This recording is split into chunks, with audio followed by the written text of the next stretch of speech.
बिल्कुल परेशान मत होइए। अभी वाइस चांसलर के या रजिस्ट्रार के रिप्रेजेंटेटिव आए थे यहाँ पर, हमने उनसे वो सारी मांगे कही है जो आप लोगों की है, जो आप लोगों की ये 4 मांगे सिर्फ 4 मांगे नहीं है, आप सबके जिंदगी का ये अमूल्य चीज है। अभी बिहार सरकार ने बहाली निकाला था, अगर समय से ये कोर्स पूरा हो गया रहता तो आप लोग उस बहाली में सिलेक्टेड थे, क्योंकि आप लोगों ने पढ़ाई किया है, आम आवाम का सेवा किया है अस्पतालों में। लेकिन वाइस चांसलर और रजिस्ट्रार की लापरवाही की वजह से आप लोगों का कोर्स पूरा नहीं हुआ। जिसका 23 बैच का फर्स्ट ईयर का एग्जाम हुआ, सेकेंड ईयर का ये एग्जाम का कोई पता नहीं है, फर्स्ट ईयर का पैसा का वसूली जो हो रहा है उसके संबंध में भी हमने कहा है। हमने ये भी कहा है कि इवैल्यूएशन होना चाहिए, ये बहुत ज्यादा जरूरी है। हमने ये कहा है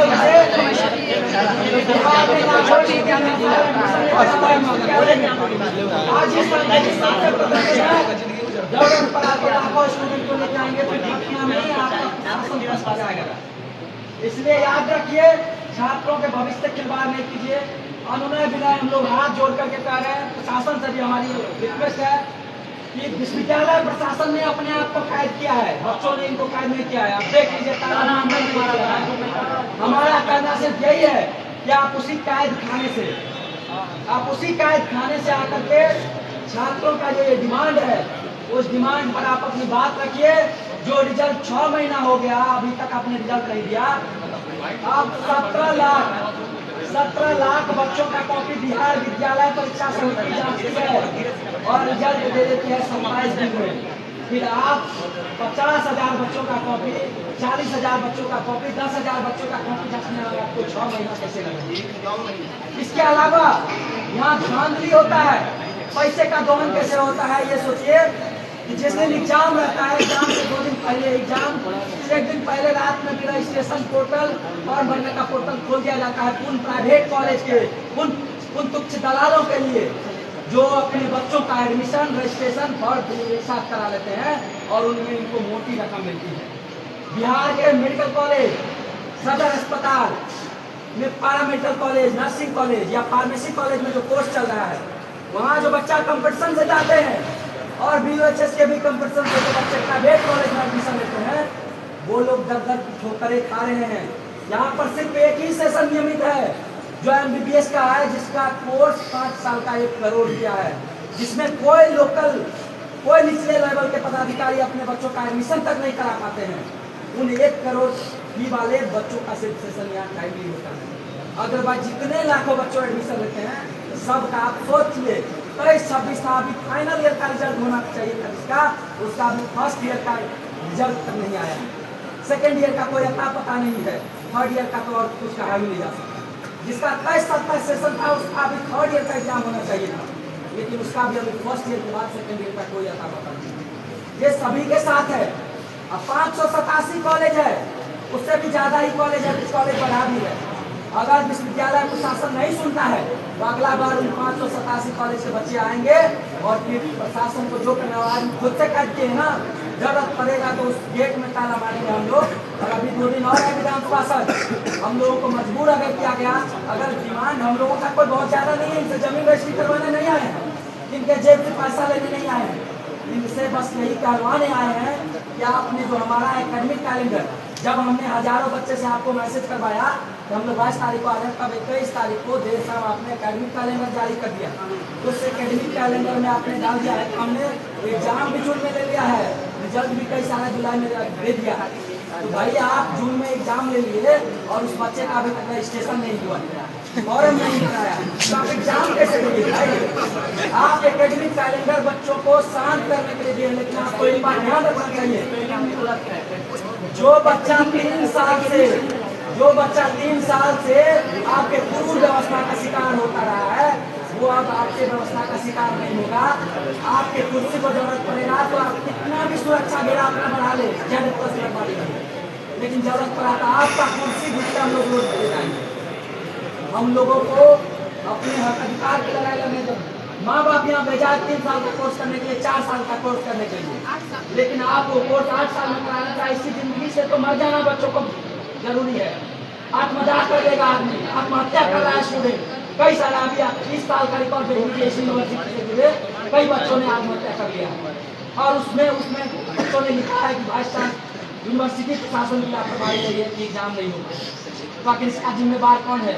उन माँ पिता का जिम्मेवार है, उसकी किसान पिता का, उनका कौन जिम्मेवार है? कौन जवाबदेह है कि उन बच्चों का भविष्य क्या होगा? जो 6,000 रुपया महीना में काम करते हैं, उनके बच्चों से आप 6,000 रुपया फी भरने के नाम पे लेते हैं, और 80% बच्चों को आप फेल करते हैं, फिर फी भरने के नाम पे 6,000 रुपया लेते हैं। आप जोड़ के देखिए, एक लाख स्टूडेंट से अगर एक बार में फी 6,000 दिया जाता है, तो आप उसका कैलकुलेशन करके देख लीजिए क्या करोड़ रुपया होता है। 2800 रुपया लोकल लेवी। ये भाई लोकल लेवी क्या है? किसी कॉलेज से यहाँ पहुँचाने में 2800 रुपया आपको चाहिए। पूरा आप पटना के मुख्यमंत्री नीतीश कुमार जी थे, वो कहा करते थे बिहार के किसी भी कोना में आप है तो 5 घंटा में पटना पहुँचिएगा। ऐसा उन्होंने व्यवस्था किया, विकास किया। लेकिन आज दुर्भाग्य देखिए, जिस यूनिवर्सिटी का चांसलर बिहार के मुख्यमंत्री सम्राट चौधरी है, और राजधानी में यूनिवर्सिटी है, उस यूनिवर्सिटी के वाइस चांसलर, रजिस्ट्रार और एग्जाम कंट्रोलर इतने अपने आप को बेशरम है कि बच्चों को आज यहाँ आके बैठा दिए। 8 जून को भी आए थे हम लोगों ने अनुनय विनय किया था कि भाई हम लोगों का मांग जो है उस पर ध्यान दीजिए, लेकिन उन्होंने कहा था 30 जून तक सारी चीजें सही हो जाएगी।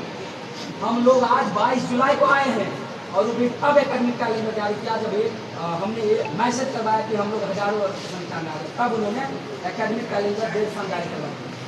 ये एकजुटता को भंग करने के लिए भी किया गया है, इस बात को भी ध्यान रखिए। और आगे अभी हम लोगों ने कहा है कि आकर के रिटेन में बात करिए आप अपने थाना से ही, और छात्र यहाँ रहेंगे। अगर ज़्यादा जरूरी हुआ तो अब पूरे बिहार के फिर सभी मेडिकल कॉलेजों में चक्का जाम होगा, क्योंकि स्टूडेंट सब मेडिकल कॉलेज में भी पढ़ रहे हैं और जिला सदर अस्पतालों में भी, और व्यवस्था खराब होगा तो उसका सिर्फ जिम्मेवार विश्वविद्यालय प्रशासन होगा।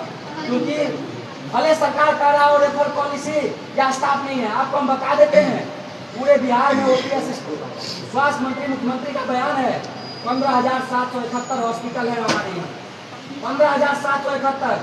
लेकिन उन अस्पतालों में जो व्यवस्था है ड्रेसर का, पोस्टेड जो ड्रेसर लोग हैं वो मात्र 19 लोग, पूरे बिहार में 19 लोग हैं। यहाँ जितने पदाधिकारी हैं, मैं कहना चाहता हूँ इनके भी गाँव में अगर कोई अस्पताल होगा तो उनके गाँव में आपको ड्रेसर नहीं मिलेगा। उनके भी गांव में कोई मरीज आता है तो उसका रेफर के लिए मेडिकल कॉलेज में कर देता है कि वहीं जाइए, वहीं होगा। अगर किसी का कपार पड़ गया, किसी को एगो बोन में इंजेक्शन भी लेना है तो इसके अलावा OT असिस्टेंट मात्र 171 पूरे बिहार में पोस्टेड। ये सरकारी आंकड़ा है, हमारे पास पूरे बिहार का सरकारी आंकड़ा। फिजियोथेरापिस्ट मात्र 200 लोग पोस्टेड हैं पूरे बिहार में। लैब टेक्नीशियन मात्र 14 से 100 है। तो सब चीजों की दिक्कत है, स्टाफ नर्स की भी दिक्कत है। एक्सरे टेक्नीशियन मात्र 161 है। तो बताइए कि ग्रामीण इलाकों में जो अस्पताल है उन अस्पतालों में सेवा इसलिए स्टूडेंट जो प्रशिक्षण करते होंगे स्टूडेंट के भरोसे चल रहा है। और हम लोगों को vice chancellor, registrar, exam controller ने मजबूर किया तो अब से वही होगा। भाई पानी है देख दो, चक्का जाम होगा और खत्म है, चक्का जाम होगा। इसलिए आप सबसे मेरा यही रिक्वेस्ट है, सब लोग शांतिपूर्ण तरीका से रहिए, किसी तरह का उग्र प्रदर्शन नहीं करना है हमको। हम लोग शांतिपूर्ण प्रदर्शन करने आए हैं, अपनी बात रखने आए हैं। इतना कुछ होने के बाद भी हम कहते हैं वाइस चांसलर हो, रजिस्ट्रार हो, एग्जाम कंट्रोलर हो, सब हमारे पिता तुल्य हैं, गार्जियन मानते हैं। लेकिन याद रखना चाहिए कि आपको भी मानना चाहिए कि बच्चा हमारा है और इसका भविष्य हम बर्बाद नहीं होगा। नहीं तो हम लोग तो हैं नहीं,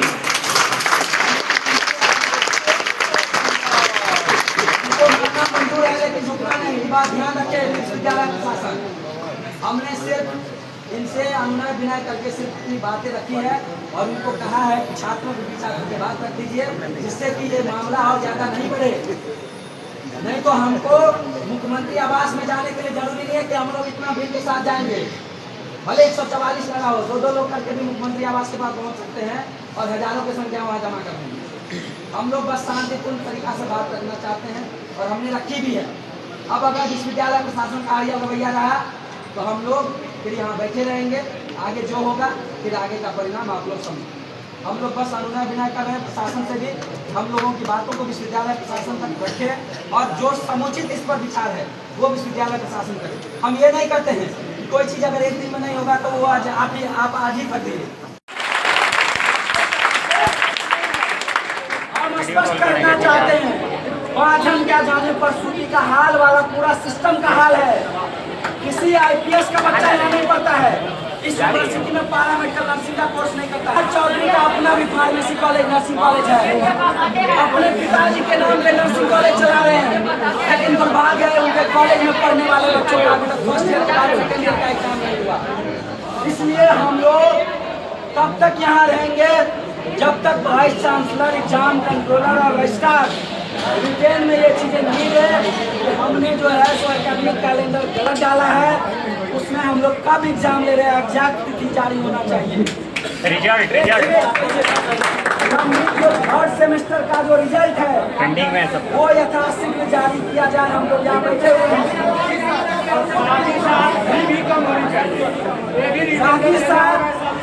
साथ ही साथ ये लोग कहते हैं कि हमारी कमेटी डिसाइड करेगी कि एग्जामिनेशन भी क्या होगा। भाई तत्काल रूप से आप तत्काल मीटिंग करिए, इमरजेंसी मीटिंग करिए। बच्चों के भविष्य का सवाल है, लाखों बच्चों का आप हर साल एडमिशन लेते हैं, अभी तो ये बस सैकड़ा में है, लेकिन याद रखिए वाइस चांसलर महोदय, आपको अपना शरीर छुपाने, अपना कुर्सी बचाने का जगह नहीं बचेगा IJMS में।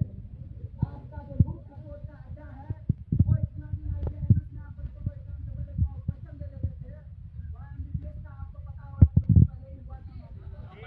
और ये वही वाइस